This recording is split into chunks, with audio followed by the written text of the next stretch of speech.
The digital clock glowed to 13 a.m. Daniel lay staring at the ceiling, the cracks as familiar as the growing distance between him and his wife Alyssa. She lay beside him, close enough to touch, yet a stranger. The mattress shifted.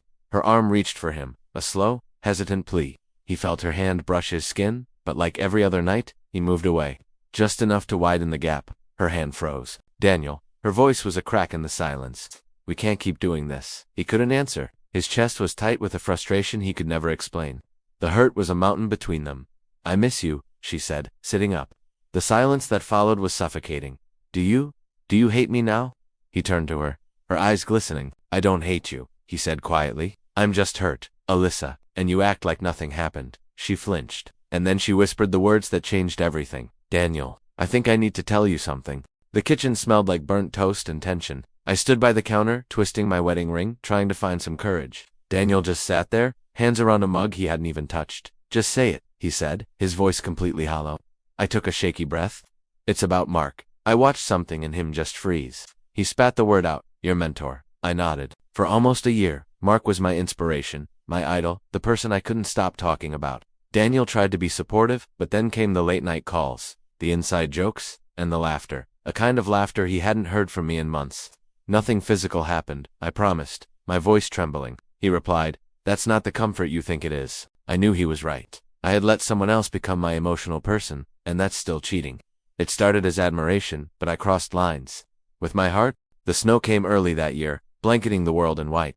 Daniel stepped out without a coat, his breath fogging in the cold. He just needed to walk, to feel something as sharp as the pain in his chest. Behind him, the door flew open. Daniel, wait. It was Alyssa, barefoot and panicked. He didn't stop until she grabbed his arm. Talk to me, she begged. He turned, his eyes burning. You want honesty? Fine, I'm drowning. Alyssa, and you're the one holding the rope. She recoiled, tears already falling. Do you know what it's like to watch the woman you love drift away? To see you light up at your phone, smiling for someone else, while I'm right there, invisible? Her voice cracked. I never meant to, but you did, he said, the words like ice. I'm so sorry, she whispered. Sorry doesn't fix it. No, she agreed, reaching for his hand. But maybe I can. For 3 days, silence was the loudest sound in our home. Daniel slept on the couch. I cried in the bedroom. Soft, tired sobs. On the 4th night, I found him on the porch, watching a flickering streetlight. Can I sit? I asked. He just nodded. The silence stretched until I couldn't bear it anymore. I told Mark I'm cutting all contact. Daniel's eyes searched mine for the truth. He said I was making a mistake, I said, with a hollow laugh. That you didn't appreciate me. That he did. His jaw tightened, but my next words softened him. I told him my marriage matters. Even if it's broken, I chose you. Daniel, not him. He said nothing. He wasn't in love with me, I added. He loved the easy version. You've loved all my messy parts. I finally admitted, I don't know how to fix this, but I'm ready to try. He took a shaky breath.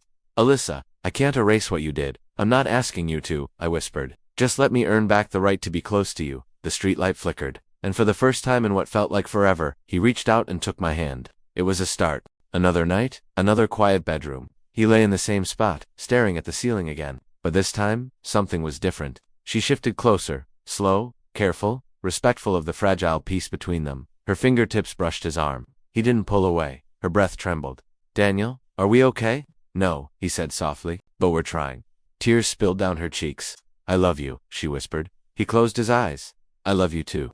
But love isn't enough by itself. We'll need honesty, painful honesty. We'll need therapy. We'll need to rebuild trust. I'm ready, she said, her voice firm. He turned to her for the first time in weeks and gently wiped a tear from her cheek. I'm not promising forgiveness today, he whispered, but I'm promising effort. She broke into soft, relieved sobs, burying her face in his chest.